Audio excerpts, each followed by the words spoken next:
आप हैं श्री जौहनलाल गिरतलहरे जी और आप व्याख्याता के पद पर पदस्थ हैं। आध्यात्मिक मार्ग पर आप स्वयं चलते हैं। ध्यान का मार्ग है, अध्यात्म का मार्ग है, ज्ञान का मार्ग है। ये हम समाज से सुनते हैं कि आप इस मार्ग पर चलते हैं और ध्यान के सिद्धहस्त हैं और समाज सेवा के लिए, मानवता के कल्याण के लिए, लोगों के उत्थान के लिए और मानव समाज में जो मानवीय बुराई हैं उनके निदान के लिए आप निरंतर प्रयास करते हैं। तो आज हम इसी संदर्भ में आपसे चर्चा करेंगे और आपसे हम मार्गदर्शन प्राप्त करेंगे और प्रयास रहेगा कि मानव समाज आपके इस मार्गदर्शन को जीवन में उतार सके। तो आप ये बताएं स्वामी जी, वर्तमान के परिप्रेक्ष्य में आप सतनाम को किस रूप में देखते हैं मानव समाज के लिए? ऐसा है महेंद्र जी कि जो सत्य का आचरण करे वो सतनामी है, जो सत्य का व्यवहार करे वो सतनाम है। समाज में आज हर तरफ समस्याएं, बाधाएं, कष्ट, परेशानियां लगातार समाज को घेरे जा रही है। यदि हम सत्य का आचरण नहीं करेंगे तो हमारा जीवन दुख में और कष्ट में होता जा रहा है। इस संबंध में हमारे जो गुरु परंपरा में चली आ रही है, सत्य का आचरण करो। सत्य का आचरण में कई प्रकार के हैं।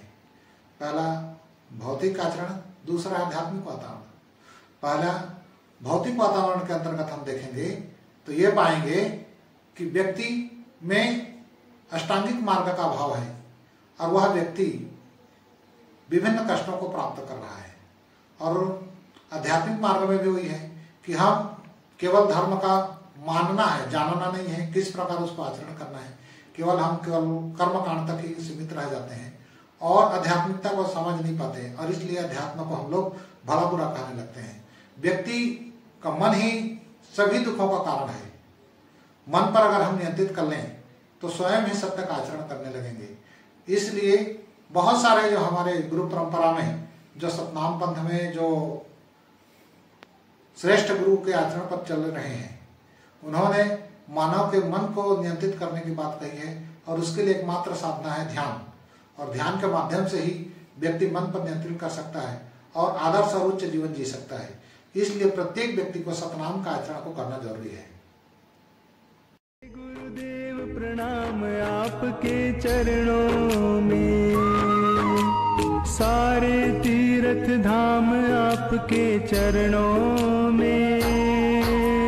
हे गुरुदेव प्रणाम आपके चरणों में, हे गुरुदेव प्रणाम आपके चरणों में।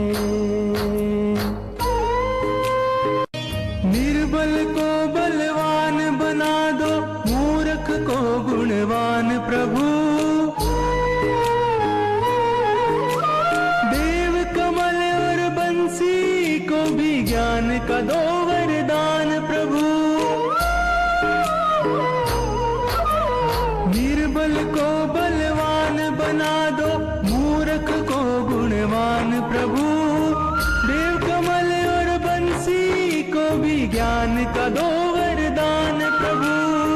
देव कमल और बंसी को भी ज्ञान का दो वरदान प्रभु। ज्ञान का दो वरदान प्रभु।